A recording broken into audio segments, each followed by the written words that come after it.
하나님은 우리들에게 믿음을 통해서 뭘 하길 원하시는가? 부요한 자로 살아가게 합니다.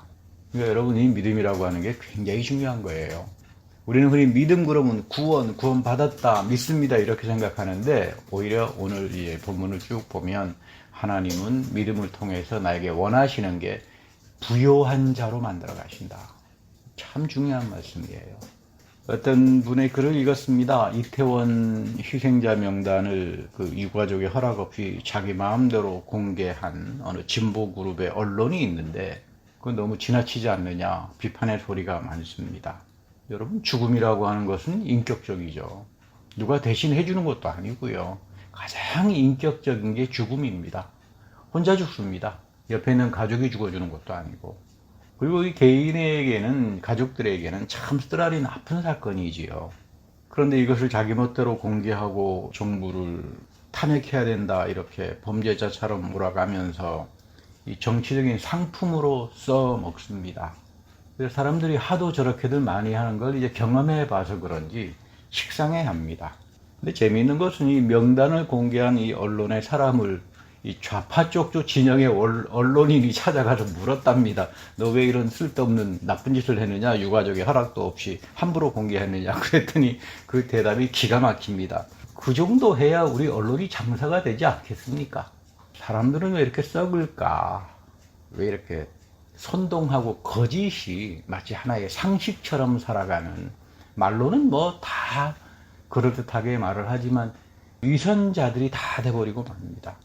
가톨릭과 개신교가 최고로 존경하는 신학자 한 분이 있는데 그분이 어거스틴이에요.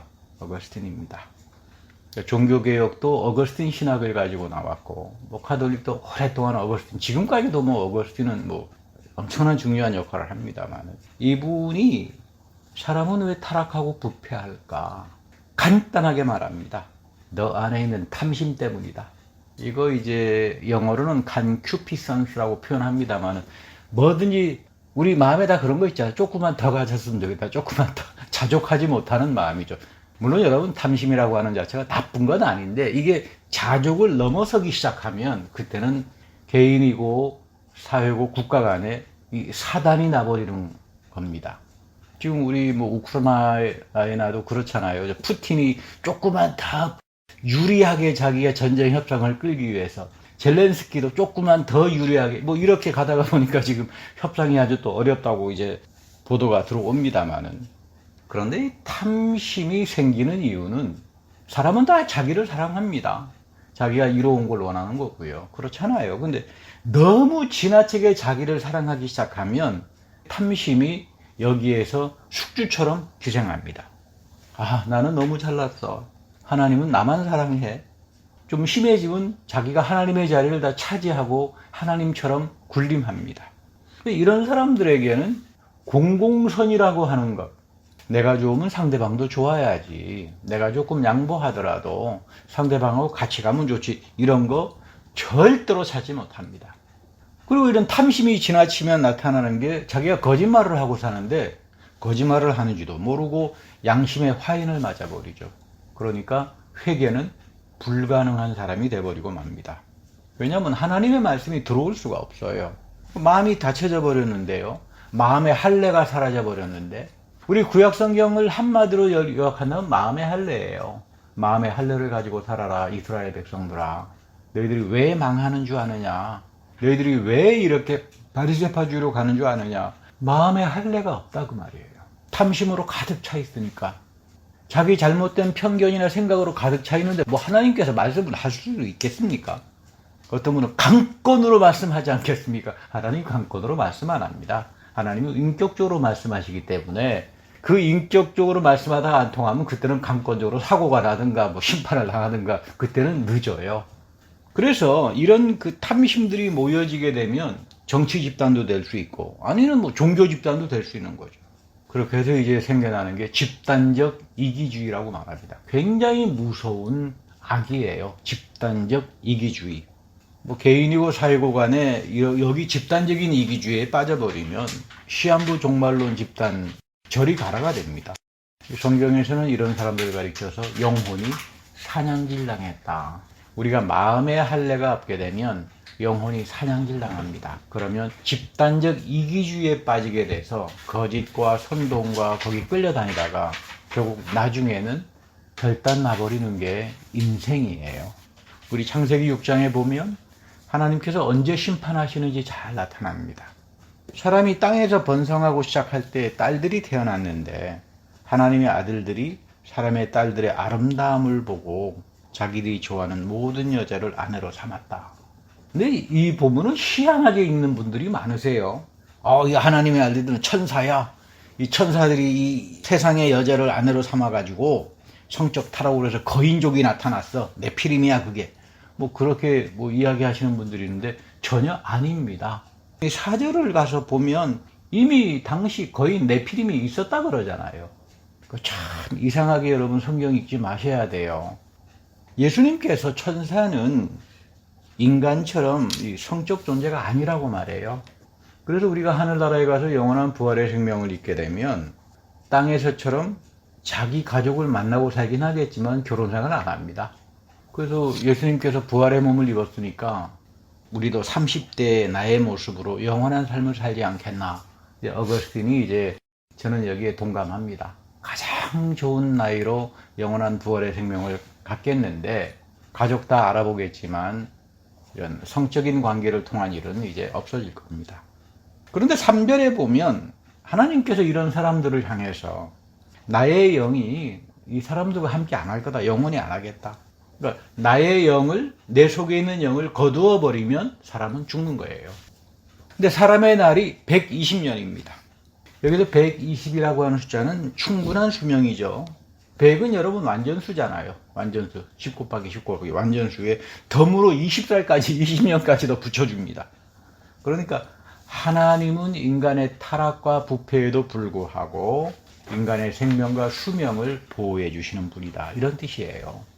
어떤 분은 목사님 일본의 어떤 사람은 125살까지 살았는데 성경이 틀린 거 아닙니까? 그러면서 씩씩거리는 분도 계셨습니다. 이분은 성경을 읽을 때 어디 틀린 거 없나 그것만 찾아서 읽으시는 모양이에요. 여러분 성경에는 숫자에는 히브리적인 의미가 있습니다. 숫자학이라고 그러죠. 죄악에도 불구하고 타락에도 불구하고 하나님의 은혜는 우리의 생명을 지켜주시고 생육하고 번성하라고 하는 그분의 약속과 축복을 이어가신다. 이겁니다. 인간은 죄를 짓지만 인간은 타락하지만 하나님은 절대로 하나님의 약속을 포기하지 않습니다. 이게 은혜예요. 나는 죄 짓고 나쁜 짓 살아가지만 하나님은 하나님의 약속을 절대로 어길 수 없기 때문에 그걸 지키고 살아갑니다. 이게 은혜죠. 그런데 5절에 보면 사람의 죄악이 세상에 가득해서 사람들이 생각하는 게 기껏 해봐야 항상 악해요. 어떻게 하면 남을 거짓말할까? 선동할까? 상품화할까? 그러다가 보니까 마음에 할례가 없어요. 하나님께서 찾으시는 인간은 마음의 할례를 가진 사람이죠. 이 영이 가난한 사람이라고 이야기합니다. 근데 마음의 할례가 없으니까 다 악해요, 생각들이. 그래서 하나님이 후회하세요. 사람이 지은 걸 한탄합니다. 하나님이 나에게서 마음의 할례가 떠나게 되면 나를 향해서 한탄합니다. 이 표현에서 하나님이 얼마나 인격적인 분인가를 만나게 돼요. 여러분 인격에는 감정이 있죠. 분노도 있습니다. 아픔도 있고요. 내가 죄 가운데 있을 때 하나님은 근심합니다. 내가 내 마음의 할례를 던져버릴 때 하나님께서 한탄해요. 하나님이 한탄하는 사람이 돼서는 안 되지요. 우리 사도 바울도 그러잖아요. 너희 안에 있는 하나님의 영을 근심하게 하지 마라. 마음의 할례를 가지고 살아가라 그 말입니다. 예수님은 육신을 입고 오셨다고 합니다. 우리의 죄된 성품을 취하셨다. 영원하신 하나님의 말씀인 그리스도가 나의 죄된 성품과 연약함을 하시다. 인격으로 오셨다는 말이죠. 그러니까 우리는 인격을 떠나서는 절대로 하나님 만나지 못합니다. 인격은 말씀이고 인격은 성령이고 이 인격성을 떠나버리면 주술이 되고 집단 이기주의화가 되고 기복주의가 되고 이러면 결국 부패하고 망하고 정치 집단이든 종교 집단이든 다 그렇게 영혼이 사냥질 당해버리는 거죠. 믿음이라고 하는 것은 나의 죄된 성품을 가지고 나와서 말씀을 배우고 나의 영을 가난하게 하면서 살아계신 하나님과 인격적인 친교를 하면서 내 삶이 부유해지는 걸 말합니다.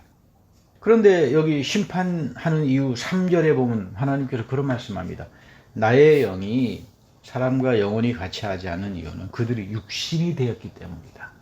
이 사도 바울이 말하는 18번 표현이죠. sinful nature. 몸이 아니에요. 내 어떤 물질적인 삶이 아니라 내 안에 들어와 있는 죄된 성품, 마음의 할례를 갖지 못하는 거짓과 선동에 부패하고 타락해져 버린 마음, 이것이 하나님이 결국은 심판하는 원인이다 그 말이에요. 근데 하나님께서 한 사람을 남겨두죠. 생육하고 번성하라고 하는 축복의 약속을 이어가기 위해서 남긴 사람이 노아입니다. 성경 전체는 남겨진 사람을 통해서 하나님이 부유하게 만들고 구원으로 가게 하고 온 인류에게 축복을 주는 이 스토리예요. 이걸 가리켜서 8절에서 노아는 여호와께 은혜를 입었다. 여러분, 은혜라고 하는 거 잘 생각해야 합니다. 은혜라고 하는 거 굉장히 신비하고 정말로 이해하기 어려운 게 은혜예요. 내 믿음을 가능하게 하는 것도 은혜고, 내 죄된 성품을 치유하고 하나님의 복된 자녀로 태어나서 하나님 앞에서 부유하게 살아가게 하는 것도 은혜입니다. 나를 회개하게 하고 마음에 할례를 주고 영이 가난하게 하는 것도 하나님의 은혜로 온다 그 말이에요. 이 은혜가 나에게 와야 나쁜 습관, 잘못된 이기주의 이런 거 버리기 시작합니다. 그런데 하나님께서 이거를 위해서 주신 가장 큰 선물이 뭐냐 하면 우리가 오늘 드리는 예배예요. 예배. 예배의 신비 속에서 살아계신 하나님의 은혜를 체험하고 자신의 부유함을 아는 사람들은 이건 굉장한 거죠. 이런 거듭난 존재를 말하는 게 믿음입니다. 그러니까 여러분, 내 믿음에 앞서 뭐가 있다? 하나님의 은혜가 먼저 있다. 이겁니다. 그리고 내 믿음을 하나님 앞에서 부요한 자로 살아가게 하는 그 가장 중요한 영적인 선물이 은사가 믿음이다. 그 말이에요. 이런 믿음의 사람이 반드시 지키고 사는 철칙이 있어요. 여러분들이 하나님 앞에서 부요한 자로 살기를 원하면 이거는 반드시 지키고 살아야 합니다. 이거 요셉의 원리라고 부르죠. 함부로 남을 정죄하지 않습니다. 함부로 남을 정죄하기 시작하면 나는 하나님 자리를 대신하게 돼요. 하나님을 치워버립니다. 그러나 은혜를 가지고 믿음 생활을 시작하는 사람들은 내가 주님으로부터 받은 죄의 탐감과 국률이 너무나 크기 때문에 나도 웬만하면 용서하고 살아가게 됩니다.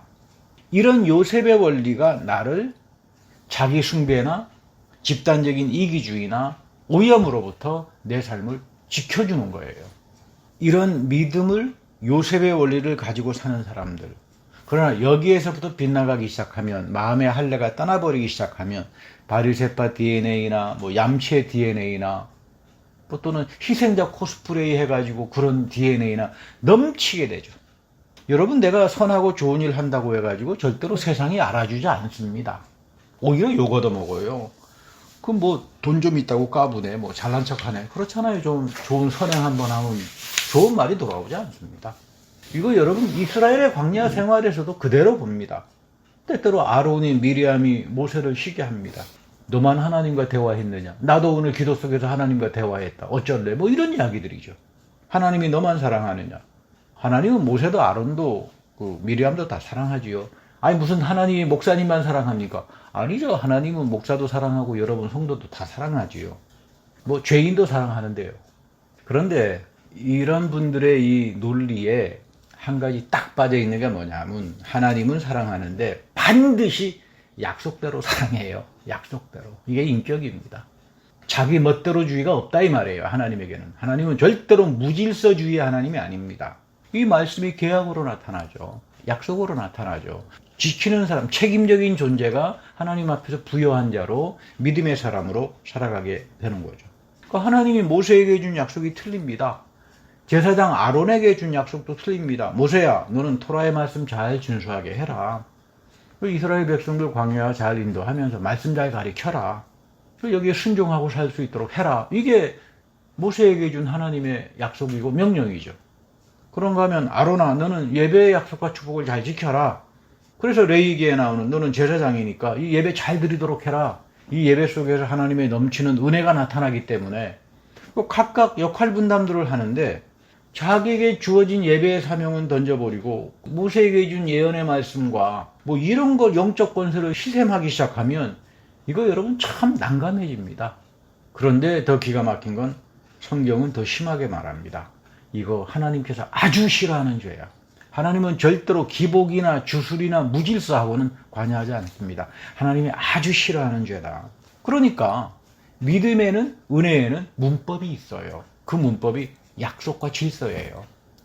하나님께서 하신 약속과 질서와 명령이 있으니까 여기에 순종하는 게 문법이죠. 오늘 우리가 믿음의 문법 다 던져버리고 살잖아요. 하나님의 세워놓으신 문법, 규칙, 이거 맨날 반칙하면서 나는 정말로 믿음이 좋아요. 이런 사람들 여러분 숱하게 만납니다. 하나님께서 굉장히 근심스러워하는 존재들이에요. 하나님이 나를 향해서 한탄하는 존재가 되세요, 여러분 되겠어요? 심판의 자녀가 돼서는 안 된다 이 말이에요. 우리가 반드시 알아야 되는 것은 하나님은 우리와 절대적으로 다르신 분이에요. 전적 타자, 절대로 다릅니다. 내 인간의 능력으로 절대로 알지 못합니다. 인간의 능력으로 알 수 있다면 그런 하나님이 뭐하러 믿습니까? 나의 능력을 믿는 게 낫지. 산꼭대기에 올라가가지고 뭐 신두교의 뭐 요가처럼 뭐 수련한다고 해가지고 또는 어느 스님처럼 고행을 한다고 해서 하나님 절대로 알지 못합니다. 속지 마세요. 철야기도 뭐 40일 했다고 그러고 금식기도 40일 해가지고 하나님 절대로 알지 못합니다. 하나님을 아는 사람은 하나님의 약속과 문법을 지키고 인격적으로 체험하는 사람들, 이것을 통해서만 우리는 하나님을 만나게 되는 겁니다. 이거 떠나버리면 다들 안다고 착각하는 거죠. 나는 뭐 성령 체험 많이 했으니까 기도만 하면 성령이 와서 척척 가르쳐 줍니다. 뭐 그런 자매도 계시고요. 기도만 하면 성령께서 오셔서 돈도 척척 잘 벌게 해줍니다. 여러분, 성령 충만은 이런 거하고는 아무런 상관이 없습니다. 성령 충만이라고 하는 것은 나의 영이 탐심으로 가득 차 있는 나의 영이 비워져서 하나님의 영으로 채워지는 게 성령 충만이에요. 그래서 나는 인격적인 존재로 거듭납니다. 하나님 계명과 말씀과 예배를 사랑하기 시작하고 거기에서 열어주시는 하나님의 신령한 은혜의 축복, 신령한 은혜의 세계를 보기 시작할 때부터 성령 충만이 시작된다. 그 이야기예요. 그러니까 여러분, 성령 충만하려면 마음의 할례가 없이는 나의 영이 가난해지지 않고는 절대로 성령 충만 받지 못합니다. 근데 성령 충만한 사람들 만나보면 엄청 교만하거든요. 잘나지도 않은 사람들이 엄청 잘난 척합니다. 이건 성령 충만이 아니죠. 탐심 충만이죠. 여러분 착각하지 말아야 돼요. 여러분, 나의 영은 굉장히 신비한 거예요. 야고보 사도가 그런 말 하죠.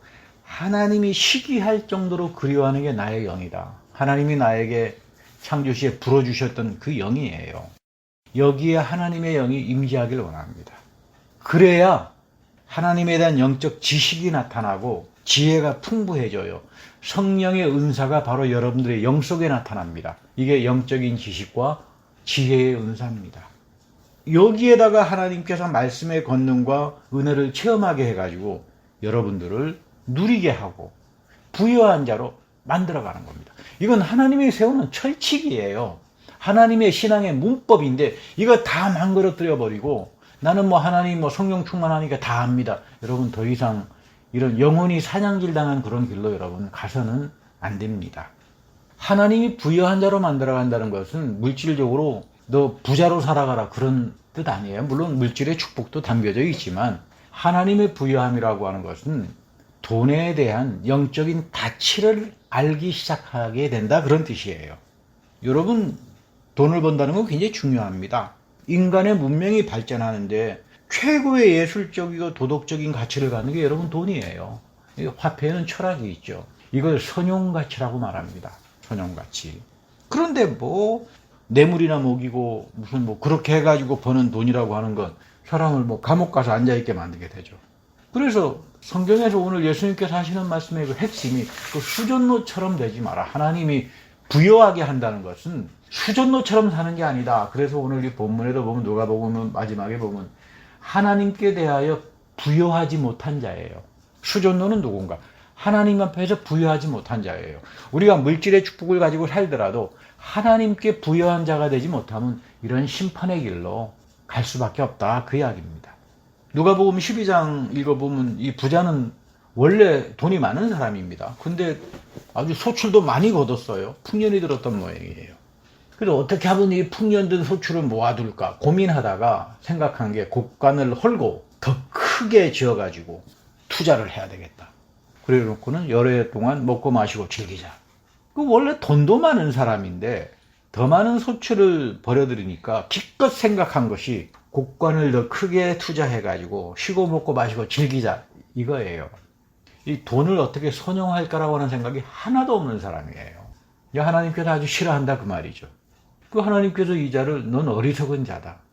여러분 성경에서 말하는 어리석은 자는 죄인이고 하나님이 찾는 사람이 아닙니다.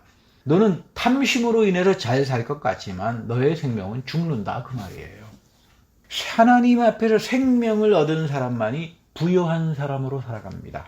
하나님 앞에서 자기 탐심을 던져버린 사람들, 하나님 앞에서 자기 탐심을 쳐서 복종시키는 사람들, 이 사람들을 하나님이 하나님의 만나로 하나님의 풍성하심으로 채워주셔서 하나님 앞에 부요한 사람으로 살아가게 한다는 그 이야기입니다. 명심해야 됩니다. 여러분, 하나님은 여러분들이 물질의 축복을 가지고 사는 걸 참 사랑하세요. 저도 여러분들 다 그냥 충만한 물질의 복들을 가지고 살았으면 하는 게 늘 저의 기도입니다. 그런데 하나님 앞에서 부요한 자로 살아야 돼요. 탐심으로 인해서 잘못된 길로 가게 되면 결국 그거는 하나님께서 한탄합니다. 너는 어리석은 자다. 이렇게 돼버리고 만다 그 말이에요. 물론 여러분 탐심이라고 하는 건 모든 사람에게 다 있습니다. 근데 이게 지나치기 시작하면 하나님의 영이 떠나버리죠. 이게 지나치기 시작하면 사도 바울은 뭐라고 합니까? 우상숭배라고 하죠. 하나님의 말씀이 들어갈 틈이 없다 이 말이에요. 적절하고도 충족한데 이거 넘어가지고 창고에 그득그득 담으려고 하는 이런 탐심들. 여러분이 종교 집단에서도 얼마나 이 탐심이 나타납니까? 근데 이 탐심, 물질의 탐심을 오히려 거꾸로 이건 하나님의 축복이다. 거짓말을 하는 게 종교 집단들입니다. 여러분, 물질의 풍족한 자로 살기 위해서는 먼저 하나님 앞에서 부요한 자로 살아야 돼요. 마음의 할례를 가지고 용서할 줄 알고 요셉의 원리를 가지고 살고 남 함부로 정죄하지 말고 하나님 말씀의 가치를 쫓아 신령한 은혜의 세계가 나에게 나타나면서 나를 풍성하게 해주는 내 인생, 이런 복된 인생이 되기를 축복합니다. 오늘 이런 이 만나의 경제학을 사도 바울은 고린도후서 8장 9절에서 말하는데 이게 우리 믿는 사람들의 부요함의 교과서예요. 여러분 믿음의 부요한 자로 살기를 원하는 사람들은 이 고린도후서 8장 9절의 말씀 잘 생각하고 살아야 합니다. 바울은 예수님을 하나님의 부유하신 분으로 소개합니다. 그런데 이 예수님이 나를 위하여 가난하게 되셨다. 내가 부요해지는 이유는 예수님이 나 때문에 가난해진 거예요. 여기서 말하는 가난이라고 하는 말은 십자가에서 우리를 위해서 희생당했다 그 말이에요. 그분의 희생의 은혜를 통해서 이제 나는 요셉의 원리를 지키고 살고 국률을 가지고 살면서 하나님이 나를 부유하게 만들어가는 겁니다. 이런 부유함의 은혜를 아는 사람들은 하나님께서 광야에서 이스라엘에게 만나를 공급해 주셨듯이 이런 만나의 사건이 그대로 이어진다. 여러분, 우리 교회의 여러분들의 인생에 이 광야에 내렸던 만나의 축복들이 끊임없이 이어져야 돼요. 그러려면 이 사건이 가능한 이유는 예수 그리스도가 먼저 나를 위해서 십자가에서 가난하게 되었다.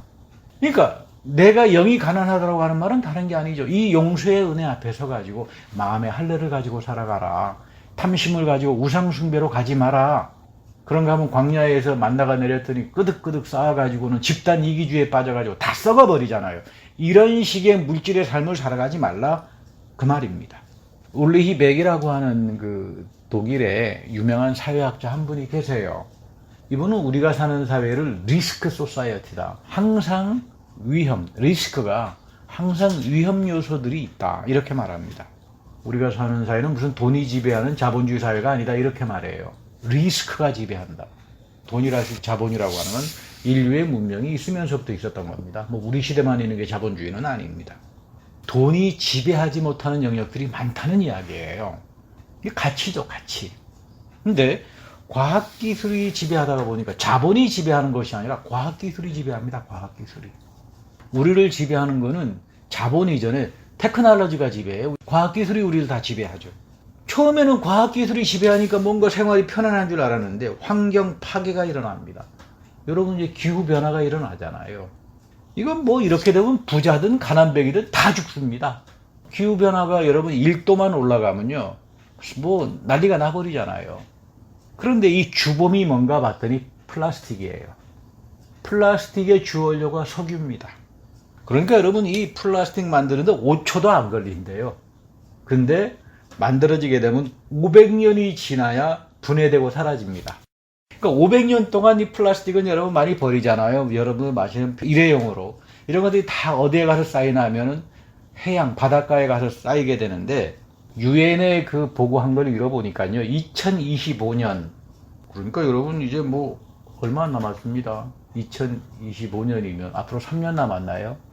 바다에 플라스틱 쓰레기가 물고기보다 더 많이 넘친대요. 그러니까 바다의 물고기들이 다 플라스틱 먹고 암에 걸립니다. 그 물고기가 또 여러분들의 밥상에 올라와서 암 걸린 플라스틱을 먹은 오염물질 먹은 물고기를 먹어야 됩니다. 세상에 지금 비상이 걸렸어요. 이 모든 게 뭐 때문인가? 울리백의 이야기가 중요한 거죠. 탐심 때문이다. 사람을 망하게 하는 것, 인류를 망하게 하는 것, 기후변화를 가져오게 하는 모든 망하게 하는 것은 탐심이에요.